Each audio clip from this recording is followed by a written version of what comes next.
જય માતાજી મિત્રો, તો આજે આપણે વાત કરીએ જામનગર શહેરમાં સરકારી હોસ્પિટલમાં રાત્રે મહિલા દર્દી સાથે બનેલ ઘટના વિશે। સંભવતઃ આજથી 49 વર્ષ પહેલાંની ઘટના। હું ત્યારે MBBSના છેલ્લા વર્ષમાં ભણતો હતો। જામનગરની MP શાહ મેડિકલ કોલેજ એ મારી માતૃસંસ્થા। કોલેજની સાથે સંલગ્ન અરવિંદ હોસ્પિટલ એટલે સૌરાષ્ટ્રમાંથી આવતા દર્દીઓથી ઉભરાતું કારખાનું જાણે। અમે વિદ્યાર્થીઓ સ્વયં બીમાર પડી જતા ત્યારે અરવિંદમાં જ સારવાર લેવા જતા હતા। અમારા માટે તો ખાસ સગવડ થઈ જતી હતી, પણ દૂર દૂરથી આવતા ગરીબ દર્દીઓને આમથી તેમ ઠેબે ચડતા જોઈ અને ઘણીવાર મારા મનમાં આવો પ્રશ્ન ફૂટી જતો હતો, આપણી જનરલ હોસ્પિટલનું તંત્ર સાવ આવું કેમ હશે? પટાવાળાથી લઈને સુપ્રિન્ટેન્ડન્ટ સુધીની તમામ કર્મચારીઓને તગડો પગાર મળે છે, તેમ છતાં તેમના વાણી વર્તનમાં આવું તોછડાપણું, લાપરવાહી અને કામચોરી શા માટે જોવા મળતી હશે? આનો કોઈ જ ઉપાય નહીં હોય શું? પીએનની એક દિવસ સવારના અખબારના છેલ્લા પાને સમાચાર વાંચવા મળ્યા। એમાં જે ઘટના ચમકી હતી તે વાંચીને મારું નિરાશ મન આશાવાદી બની અને સોળે કળાએ નાચી ઉઠ્યું। તાજેતરમાં બનેલી એક નાની એવી ઘટના ના અનુસંધાને મને ફરી પાછો એક 4 દાયકા પહેલાંનો સમયમાં મૂકી દીધો। રાતનો સમય 11 વાગ્યાના હતા। 2 પુરુષો એક મહિલા દર્દીને લઈ અને અરવિંદ હોસ્પિટલના પરિસરમાં દાખલ થયા। એકડવિયા બાંધાની ગોરો વાન ધરાવતી અને સાવ સાદો સાડલો પહેરેલી લગભગ 35 વર્ષની એક સ્ત્રી પેટ ઉપર 2 હાથ દબાવીને જોર જોરથી હુંકારા ભરી રહી હતી। કોઈ પણ માણસ એનો ચહેરો વાંચીને કહે છે કે પેટમાં દુખતું હશે। She was a real emergency case. પટ્ટાવાળો એના સ્થાન પર હાજર ન હતો। આ બાપડા સાવ અજાણ્યા માણસો, પૂછવું હોય તો પૂછવું પણ કોને? સ્ત્રીને લાકડાના બાકડા ઉપર સુવડાવીને એક પુરુષ પટ્ટાવાળાને શોધવા ગયો।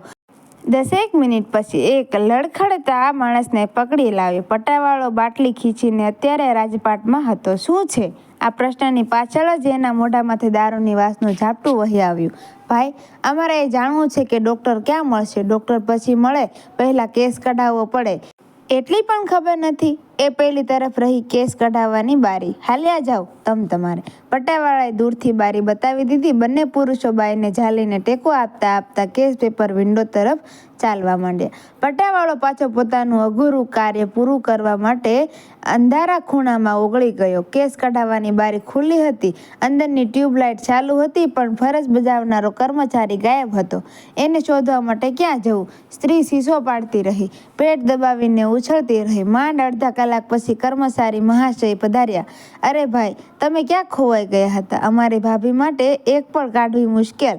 ઉંમરમાં નાના દેખાતા યુવાને ઉમાંગમાં જમા થયેલો આક્રોશ બહાર કાઢવાનો વિનમ્ર પ્રયાસ કર્યો, પણ કર્મચારીએ એને ખખડાવી નાખ્યો। જરાક તમીઝથી વાત કરો, ક્યાં ખોવાઈ ગયા હતા? એટલે શું વળી? માણસ ચા પીવા ન જાય? મારા હાળા નગુરા માણસો આખી રાત જાગીને અહીં હેવતરું કરીને છીએ તો પણ કદર જ નહીં। સરકારી નોકરી કરીએ એમાં તો આ લોકો એવું માની બેઠા છે કે જાણે અંગત નોકર હોઈએ। લાવો, શું કામ હતું? કોના નામનો કેસ કાઢવાનો છે? સાવ ઠંડા કોલેજે એ કેસ કાઢવાનું શરૂ કર્યું, જાણે બાલ મંદિરમાં ભણતો હોય એમ ગરબડિયા અક્ષરે।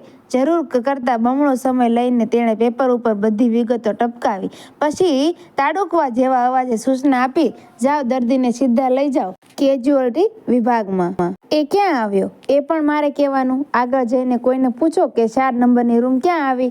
ફરીથી ત્રિપુટીએ પદયાત્રા શરૂ કરી। એક ખૂણામાં સ્ટ્રેચરવાળી ટ્રોલી પડેલી હતી, પણ એને ચલાવનારો હોડબોય ગેરહાજર હતો। આ બાપડાઓની હિંમત ના ચાલી એટલે પેટની અસહ્ય વેદનાથી આંબળાતી દર્દીને લગભગ ટીંગાટોળી કરીને એ લોકો કેજ્યુઅલ્ટી વિભાગ સુધી પહોંચ્યા।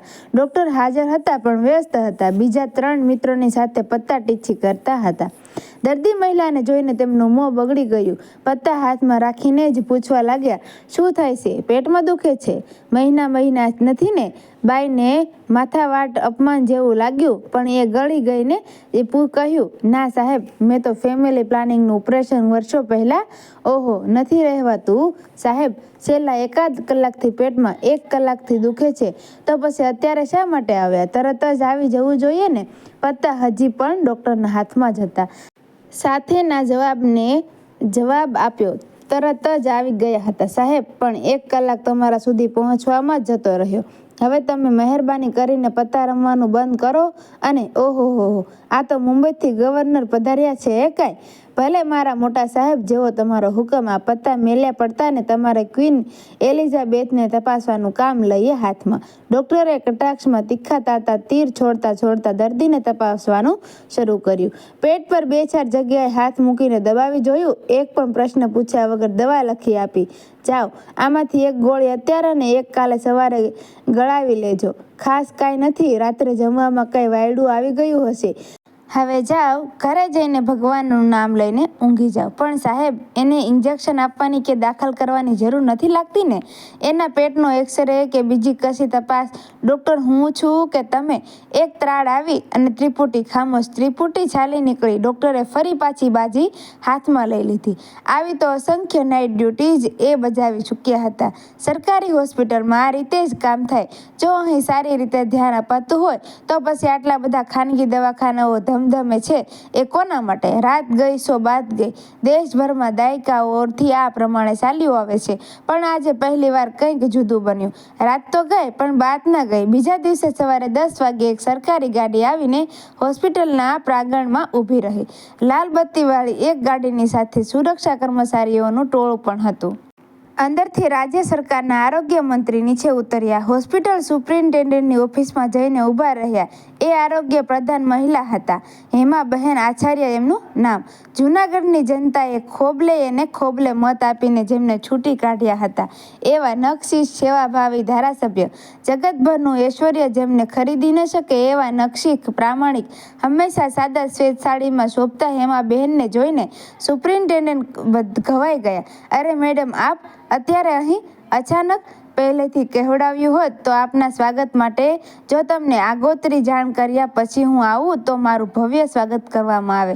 એમાં મને શંકા નથી, પણ હું તો એ જાણવા માંગતી હતી કે હું એક મિનિસ્ટરને બદલે અજાણી ગરીબડી બનીને મધરાતે અહીં આવું તો મારું સ્વાગત કેવા પ્રકારે થાય?